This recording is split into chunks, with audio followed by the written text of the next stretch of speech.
So our next example is, again, two terms. And so I'm going to look for that difference of cubes, sum of cubes, or difference of squares. Well, right here, this tells me I'm looking for a cube. So right away, I want to think about what is my formula for a cubed plus b cubed. Okay, and we know that the formula is a plus b times a squared minus ab plus b squared. Okay, so we need to think about, well, what is a and what is b?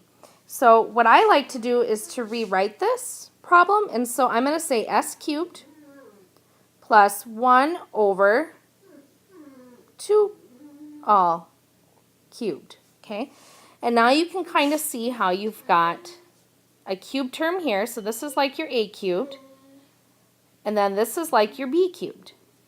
And then it's simply replacing in the formula your a and b. So here, like a is the same as s, and b would be the same as 1 over 2. Okay, so we're just going to go ahead and replace. So you have s plus 1/2 times s squared minus, I'm going to put the number out front, so BA or AB is fine, 1/2 s plus 1/2 all squared, which would be 1/4. Okay? And that would be your answer for that. So with that, it's what I like to do is every time you need to use a factoring formula, make sure that you're writing that down. It helps to instill that to memory much, much better. Okay? Now, the very last problem that we are going to look at is one with decimals in it. The decimal problems are tricky. Now, your first inclination here might be to multiply it by 100. But we need to be really careful if we do that, because at the end, you actually only end up dividing everything by 10 to get your answer. And I hope to explain to you why. Remember that when we multiply with decimals, that we take the number of decimals. Like, for example, if I had 0.4 and I multiplied that by 0.5, you count the number of decimals that you have,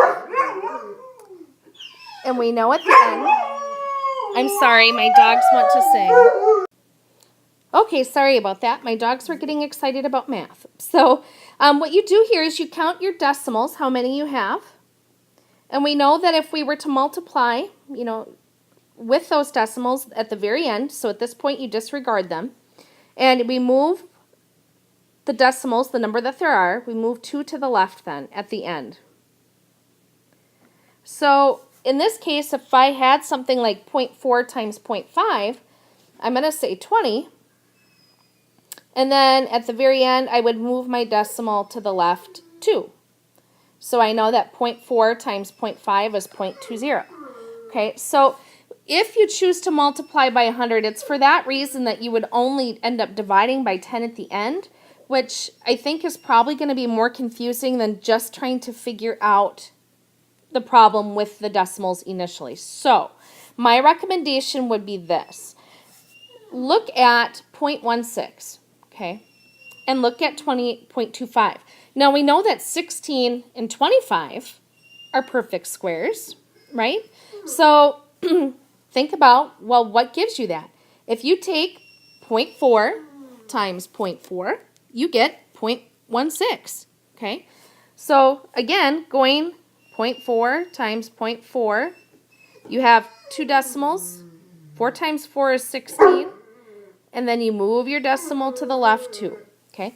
So using that same idea, we can then look to see, does this indeed work out? It looks like it should be a perfect square. Our formula for a perfect square is a squared plus 2ab plus b squared. Okay? It's the same as a plus b squared. So in this case, think about this as being 0.4 r squared plus 2 times, and this is just a way that I check, 0.4 r times 0.5 plus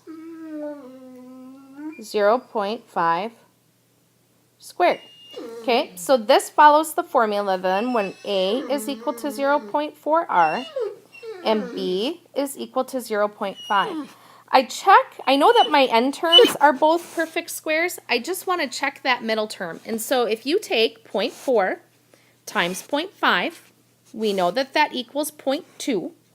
And if you multiply that by 2, you get 0.4r. So this indeed is a perfect square trinomial. And so what I can do then is simply use the formula here and plug it in. So I know that my final answer then is going to be 0.4r plus 0.5 all squared.